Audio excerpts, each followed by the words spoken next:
আজি আমাৰ কেবিনেটে অংগনবাদী কৰ্মীসকলৰ দৰমহা তেওঁলোকে আগত 2000 টকা ৰাজ্য চৰকাৰৰ পৰা পাই আছিল, ভাৰত চৰকাৰৰ পৰা 4500 টকা পাই আছিল।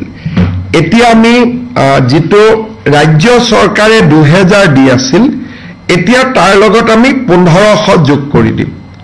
তাৰমানে they will get 3500 from state government, 4500 টকা কেন্দ্ৰীয় চৰকাৰৰ পাব। সৰ্বমুঠ তেওঁলোকৰ দৰমহা 8000 টকালৈকে বৃদ্ধি হ'ব। তাৰমানে ৰাজ্য চৰকাৰ আৰু কেন্দ্ৰীয় চৰকাৰে দিয়া টকা প্ৰায় সম হ'লগৈ। তেওঁলোকে 4000 দিয়ে কেন্দ্ৰীয় চৰকাৰে, আমি 3500 দিম। কেন্দ্ৰীয় চৰকাৰে 4500 দিয়ে, আমি 3500 দিম। টোটেল অংগনবাদী দৰমহা 8000 টকা হ'ব, 1500 টকা বৃদ্ধি হ'ব ৰাজ্য চৰকাৰে দিব। অংগনবাদী কৰ্মীৰ দৰমহা 750 টকা বৃদ্ধি হ'ব।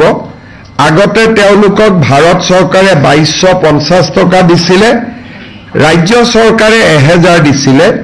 এতিয়া ভাৰত চৰকাৰৰ পৰা 2250 টকা পাব আৰু ৰাজ্য চৰকাৰৰ পৰা 1750 টকা পাব।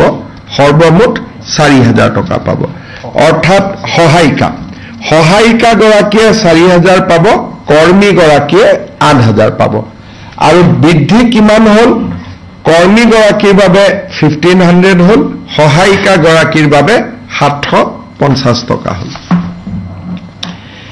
আজি আমাৰ কেবিনেটত আমি ঘোষণা কৰা আৰু এটা আঁচনি আমি অনুমোদন দিওঁ।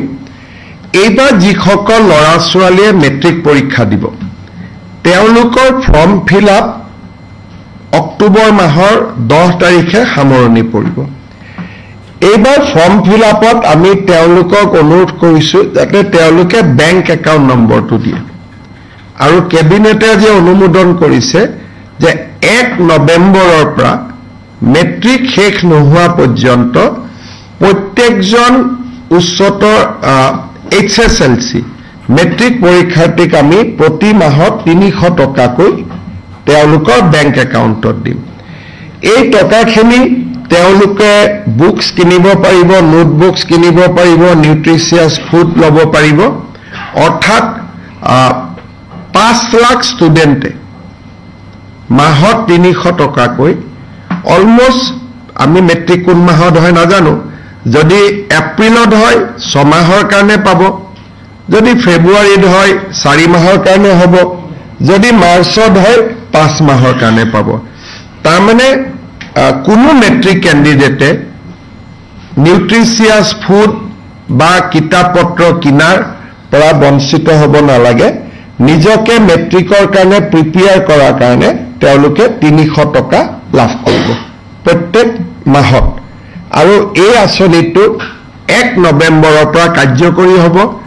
আপোনালোকে হয়তো ভাবিব যে ল'ৰাবিলাকক ফৰ্ম দিব, নহয়, আমি মেট্ৰিকৰ ফৰ্ম ফিল আপতে তেওঁলোকৰ বেংক একাউণ্ট নম্বৰটো লৈ ল'ম।